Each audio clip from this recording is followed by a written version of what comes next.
The story of how Wandering Wally met his mate. When my grandfather passed his iron farm on to me, I already knew Tiny Wally and a few other Gruffles. I never managed to remember all their names though.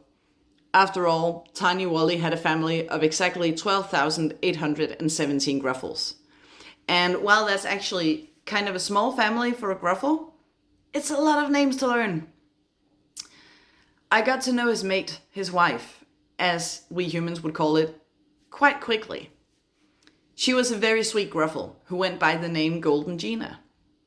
And now it's time to tell you the story of how she met Tiny Wally.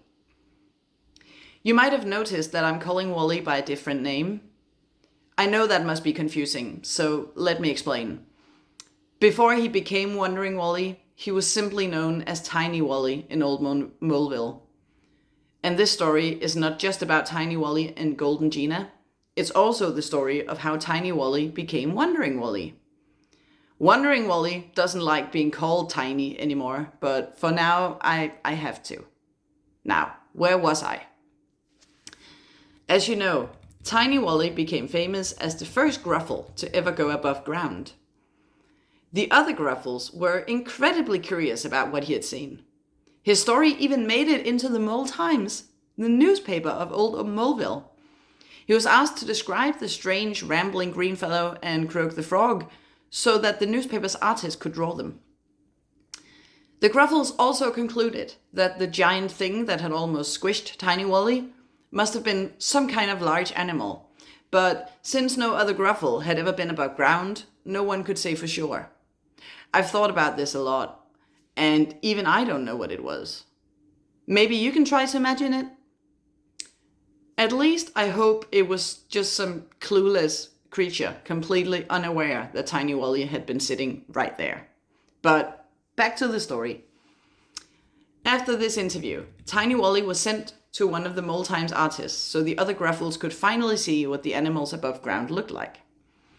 This artist was a young Gruffle girl with big shiny eyes, blonde pigtails, and red ribbons. If you'd never seen a Gruffle before, you might have mistaken her for a tiny elf. Well, unless you're human, because then you would still only see an ant, but I digress. She was very good at drawing. She sketched both animals perfectly on her first try. That impressed Tiny Wally, who could barely draw a red line without somehow turning it green in the process. But the first thing he noticed about Golden Gina wasn't her talent. It was that she was almost as tiny as himself. And later she told him that was the first thing she noticed about him too. After their first meeting, Tiny Wally decided he wanted to get to know Golden Gina better. So on the day the Mole Times printed his interview, he returned to the newspaper office. This way, he'd have a reason to talk to her. He could compliment how great the pictures looked in print. She was sitting in a chair made from the finest woodlouse shell, sketching on her notepad when he arrived. Hello again, Tiny Wally said, cheerfully. Golden Gina looked up and smiled, her teeth bright white. Why, hello there! What brings you here today? I just wanted to tell you that if I liked your drawings yesterday, I love them in the paper today. You're the best at drawing. Golden Gina actually turned red. She wasn't used to getting so much praise for her work. Thank you, Wally, was all she said. Tiny Wally's heart nearly jumped out of his chest. You just called me Wally, he blurted out. You didn't say Tiny. No, Golden Gina replied. I'm no bigger than you, so it wouldn't be right for me to call you Tiny, would it? To her, it was the most obvious thing in the world. But to Tiny Wally, it was neither obvious nor normal. He'd been called Tiny for as long as he could remember, because everyone was bigger than him. Well, I can't just be called Wally, he said. I need something else. Golden Gina tilted her head, thinking. Well, you think a lot about things, right? How about Wandering Wally? I love that, Wally said. And from that moment on, he was no longer Tiny Wally. He was Wandering Wally. But Sadly, their friendship did not last long. Golden Gina's father, the owner of the Mole Times, did not like his daughter wasting time playing. Not even if she was playing with the most famous Gruffle in Old Moleville. Because when Golden Gina played with Wandering Wally, she forgot to do her work. And when Golden Gina forgot to draw, the newspaper sometimes had to go to print without pictures. So, I'm not sure if you know this already, but Gruffles love pictures and drawings. So, when the paper has to go out without pictures in it, nobody buys it. So one day, her father forbade her from seeing Wandering Wally. Worse yet, he wouldn't even let her go and tell him why. For a whole week, Wandering Wally waited outside the newspaper office, hoping to see his friend, but Golden Gina never came. He had no idea what he had done wrong, and he didn't dare go inside and ask. And so, he stopped waiting. For nearly 10 years, Wandering Wally and Golden Gina didn't see each other. Or at least that's how Wandering Wally told me. I'm not sure what a gruffle year looks like, and if it's the same as a human, but he said 10 years, so.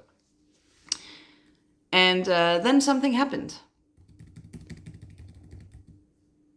Moleville gets cleaned approximately every 11 years. And so, 10 years after Golden Gina had been taken away from him, Wandering Wally was helping his family clean their part of the city. Under one of his spruce needles, he found a very old issue of the Mole Times, the one with his story in it. And on the front page were Golden Gina's drawings. At that moment, he remembered. These were the drawings he had been so impressed with the first time he saw them. He had to find her. And when he did, she was laughing at something. It was a little rustier than he remembered, but there was no doubt.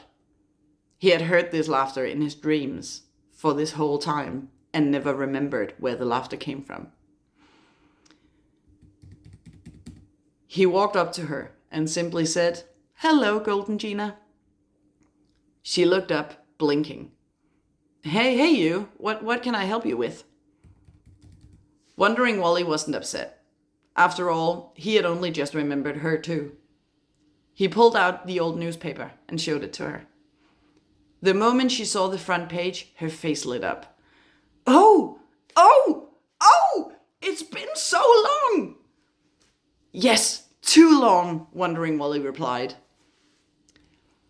A long talk followed, and it's too long to refer to here, but very, very shortly, I can summarize what they talked about. Obviously, Wandering Wally and Golden Gina talked about what had happened in the 10 years since they'd been apart. And Golden Gina could finally tell Tiny Wally, Wandering Wally, why she hadn't been allowed to see him. Wandering Wally was very mad at Golden Gina's dad for forbidding them to see each other, especially since Golden Gina was only a girl when they met, and her father had kept Golden Gina from actually having someone to play with. But now, her dad was sadly dead, and she was the editor of the Mole Times now.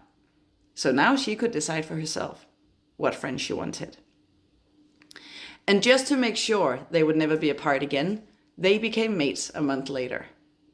To this day, Wandering Wally and Golden Gina still live together as mates, surrounded by their small family of 12,817 Gruffles. Oh, and just last week, Golden Gina laid new eggs. So another 1,000 Gruffles or so will soon join the family.